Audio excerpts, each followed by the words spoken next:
I mean, I truly didn't know what a podcast was when Hilary said, "Shall we do a podcast?" I said, "Shall we? I don't know. I don't know. What is it?" And it turned out to be wireless. And I said, "Fine. I don't mind doing a bit of wireless occasionally. The problem with wireless is it doesn't pay very good money, but I'm very, very happy to do it." Now, Hilary and Michael Whitehall are steeped in showbiz. He's a leading theatrical agent, she's an actress and a very patient woman. Jack Whitehall is their son. Together, Hilary and Michael are hosting the Wittering Whitehalls podcast. We're eating in cinemas, wearing flip-flops to the theatre, how to cope with bullying at school. It's all there. And they join us this afternoon. Hello. Hello. Hello.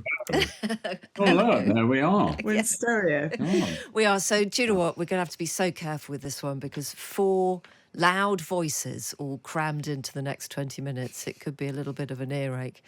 So we will try very hard at our end. Yes. To keep it simple. Well, we're very professional, Fee, but we can't speak for the Whitehalls. Michael, I really want to know, you are sort of professionally really, really grumpy, but I've got a very strong suspicion that your dark secret is that you're actually really chipper and really cheery in real life. Am I correct? No, I'm afraid you're wrong. Excellent. No, whatever I do with my wife on the podcast is me. It's the real, true me. I was always very grumpy when I was an agent.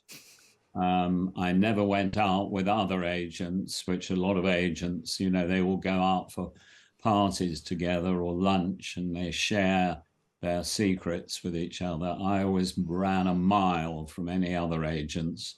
And I was just grumpy. I sat in my office and was grumpy. And when the deals came through, I was grumpy because it wasn't enough money. And yeah, so that's it, really. Travels with my father. Michael always says, "Oh, well, it's a sort of exaggerated version of me." And Jack would say, not that exaggerated. So much. So, Hilary, what attracted you to Michael? Well, you see, in amongst this mix is a wonderful sense of humour. He does have, he's quite biting sometimes, but he still makes me laugh, which is what happens on the podcast, which, of course, going on to our podcast, The Wittering Whitehalls, I feel that we're trampling all over your territory, Fee and Jane. I really do. How dare you? Sorry. The last thing anyone's ever accused us of is wittering, Hilary. I can't believe you've just said that so early in our friendship as well. But equally, it's territory that you're very welcome to trample over. But I'm quite interested, Michael. So if you are, very grumpy and monosyllabic and don't really, enjoy the crack, why do a podcast? Have you had a secret yearning to kind of be the other side of the stage for quite a while? No, absolutely not. I mean, 100%. I used to go and visit my distinguished clients either in the theatre or, always in the theatre. Or on a movie set. Well, it wouldn't apply what I'm about to say afterwards. But, oh, no, it would, sort of. But when I went to see somebody, let's say, pulling on a name out of nowhere, Judi Dench and Michael Williams, who I look after. Plunk. When I go and see them in a play, and I'd have a lovely evening, and afterwards I'd say, well done in the dressing room and good luck. And then as I walked out, I'd think, God, they've got to do that tomorrow night, and then the night after. And all I have to do is sit in my office and take the commission each week. I've definitely got the better job. Did you see? Sorry to interrupt. Did you see Judi Dench being interviewed by Louis Theroux recently? I did. It was lovely in lots of ways, but she did say that the thing that used to really annoy her when people came backstage is that if they couldn't think of anything else to say, they'd just say, "Oh, you must be exhausted," which she always felt was a somewhat loaded comment. Did you ever say that, Michael? No. I never said I was exhausted. No, they must be exhausted. Oh, they were exhausted. It's like the right. Lines, you must be exhausted. Yeah. Yes. We did do on our podcast, we covered how, because Michael was an agent for many, many years. I mean, we had 30 years of going to see clients in plays. The nightmare of going to see a play that was absolutely terrible and what you say when you get backstage. And we always used to cover it with the immortal words as you burst into the dressing room. You say, well, they were on the occasions when there was nothing to say because the play was so awful, or the actor or actress were even worse than the bad play. I would always say, so what about you then? Hey, You've heard that a few times, haven't you, Fee? Smile and a clap, and what an evening. What about you? Brilliant. I'm going to store that one up for myself too. Can I ask you about your age gap in your relationship, which, you know, it comes up in the podcast quite a lot. When has that felt the most profound? I don't think we think about it very often, really, do we? I mean, I had to make a decision early doors that realistically, Michael was not going to socialize with my friends because it was all way over his head what we were talking about. So we tended to migrate more if we were socializing together towards his friends, which was the majority of the time. So I do make time for my friends, but it's usually on my own. Right. We should say, I mean, the age difference is, in case anybody's wondering if it's 60 years or something, it's 21 years. But I suppose that probably is not insignificant, she said carefully. What do your friends object to the fact they don't see much of Michael, Hilary, or are they profoundly relieved? I think they're relieved. Yeah, I think they're relieved. I think Michael's relieved as well. Definitely relieved. Yeah. Your mother, I mean, the problem is that Hilary's mother, who was a wonderful woman, sadly no longer with us. Probably best to look there. Where am I looking? We're just sort of here generally. Right, okay. She never recovered from how much older I was than she thought I was going to be. And I was at the tail end of a telephone conversation where Hilary was talking to her mother and saying, this is when I first met her, what did you think of Michael? And I couldn't hear what was going on. This was pre sort of fancy phones. Yeah. And there was a long silence. And then she said, oh, yes, well, I know I didn't tell you quite how big the gap was, but but he's so sweet. Oh, I didn't say that. I just had no idea he was so old. Because I was talking to her about the war, because the husband, Hilary's father, he fought in the war, and I was doing a lot of, oh God, yes, that was amazing. It must have been incredible for you being in the desert. And I think he got the feeling that I was in the desert too with him. My mother very famously came out with the line, will be reserving judgment. Yes, reserving judgment. Gosh, and was judgment ever given? Well, we disagree on that. I think she actually learned to love Michael in the end. Oh, I'm absolutely sure she will have done. I like what you said on the podcast, I can't remember which episode it was, Hilary, but about school heroes, that they don't thrive in the real world. And I guess it's stuff like that that's made the podcast successful, isn't it? A bit of gained wisdom. I wonder whether you two find enough other things to listen to that reflect that kind of place in your life, that kind of mindset as well. To be honest, Michael doesn't do podcasts, do you? You're more of a... I mean, I truly didn't know what a podcast was when Hilary said, shall we do a podcast? I said, shall we? I don't know. What is it? And it turned out to be wireless. And I said, fine. I don't mind doing a bit of wireless occasionally. The problem with wireless is it doesn't pay very good money, but I'm very, very happy to do it. Had any of your clients wanted to do a podcast before that, Michael? I'm sorry? Had any of your clients wanted to do a podcast before that and been a bit bewildered by you saying, I don't know what they are? I stopped being an agent nearly 10 years ago. 10 years ago. So it was kind of hadn't been invented, I don't think, when I stopped being an agent. But it seems it can seem to be a young person's game, I suppose, is what's behind me asking that question. Do you feel that? I think it probably is. Dare I step into very dangerous territory and say, is it slightly gender-based as well? Oh no, that's the people I think of who listen to podcasts. And my friends are women, I mean, men do listen to podcasts, of course they do, but I don't know. I think in our sphere, I think the demographics would suggest there is a slight gender bias towards women. Right.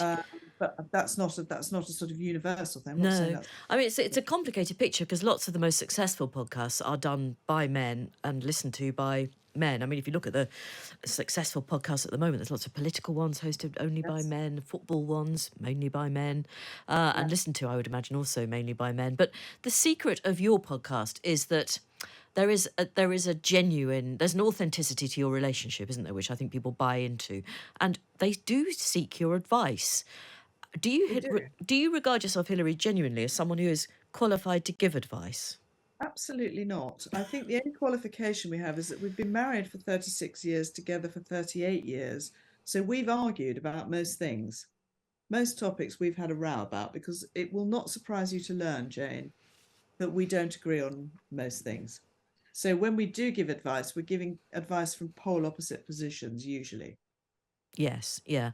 And So we're covering a lot of ground and a lot of bases. And the other thing, of course, that I think is very important, and Michael, I think, would agree, is that there has to be a comedic element to it. Definitely. It has to be funny, I think. Definitely. well, I'm going to introduce a not at all comedic element now because we talked earlier about the age gap. And in the podcast I listen to, Michael asks you very seriously, Hilary, if you've ever thought about the fact that you might have to change his nappies. I mean, and I was, because you were mentioning your much loved granddaughter. I think you've probably been involved in some nappy changing activity there, and then Michael veers off into this, and I was sort of both interested and, if I'm honest, mildly horrified by that conversational turn. The nappies. Well, I think humour is a great it's a great leveler, but it's also a great sort of lubricant for difficult situations. Yeah. My father had dementia for 10 years, and I Right. supported my mother looking after him. And then my mother, when he died, sort of felt a bit physically and was quite severely disabled, ended up in a wheelchair. But we always managed to find the fun, when I was trying to negotiate the wheelchair into the disabled toilet that wasn't really a disabled toilet and getting stuck, etc. You have to laugh, Yeah. really, Well, because it's the best way through it. Yes, I mean, many people would say it probably is the only way. And I admire again, it's back to the authenticity thing. I admire the fact that Michael brought up brought up that topic and that you did tackle it, because I guess for a lot of people, it's a reality. It is. And I think nappy is a funny word, to be honest, as well. It is actually. It's a slightly ridiculous world. Yeah, Do you remember that when we were at the Edinburgh Festival, when Jack first started his stand-up comedy, Yeah. and we went to see him at a venue, and when we went up there more recently, I said to Jack, we were looking for your venue, but we didn't seem to be able to find it. And he said, no, it's not a venue anymore. They've converted it into something else. And I said, oh, what have they converted it into? And he said, a disabled toilet. That gives you a notion of the size of the venue. Right. You Oh. were saying when he Couldn't first believe started. that it was that small in that room. Well, he's playing to much bigger venues now, isn't he? To be fair to the lad. Yeah. I'm sure that you will have been asked this question so many times, but was there ever a difficult kind of period of competitiveness between you, Michael, and Jack? You've turned your relationship into a very successful kind of comedy double act, but there's a nuance between parents and children, isn't there, as well, about power and attention and all of those kind of things? I don't think there is between Jack and I. No, I mean, I never wanted to be an actor. I mean, last thing on earth I wanted to be, and he knew that. So I've never been looking for a route into being on stage or being famous and, being signing autographs and stuff. So he knew that I wasn't trying to get into his space, but I was thrilled that he wanted me to do something with him. And that series that we did, we went on, we did it. It went over 5 series. And how lucky am I when people come up to me in the street, they often say, I wish I could have done a show like that with my father, or they always say nice things about and I say how lucky I am to have been able to work with my son for such a long period of time, and also for him to let me have all the jokes. Yes, no, it's very generous. He's And a very Hilary, generous I mean, boy. presumably it gave you a nice bit of time off. It did, although of course I was an actress, so I've been on a journey because I would consider that he picked the wrong parent, but that's a whole other podcast. Oh, no, Goodness. that's interesting. Tell us a bit more Yeah. about that. Well, I get that the funnier vibe is Michael and Jack, but as a performer, of course, and particularly when Michael struggled with performing, I used to think, well, you should have picked the other parent, shouldn't you, Jack? Ha ha ha ha. But you did pop up in the show, didn't you, Hilary? I did. Jack would argue that I shoehorned my way in. You did. I mean, shoehorn. I mean, you dug your way into a huge pickaxe. I mean, there and was so got in much there. fun, so Yeah. much fun. I thought, right, I'm going to have a bit of this. I'm just going to force my way in, and I did. Well, Michael was your agent. Was he? Briefly. Well, was he any good in that role? He was hopeless Well, I was looking for a wife, and she was looking for an agent when we met. And so, it worked out quite well from my point of view, Yeah. but not quite so well from her point of view. Yes. All he did was make me pregnant. Oh, okay. Yeah, three 3 times. children later, and that was the career up Yeah. in smoke. Can I ask about your other children? Have they dodged the showbiz bullet? Are they not interested? Well, that sort of dodged it. Our daughter Molly works in PR. She actually looks after documentaries, though, so she's more serious. She's than the showbiz one- adjacent, though, isn't she? Yes.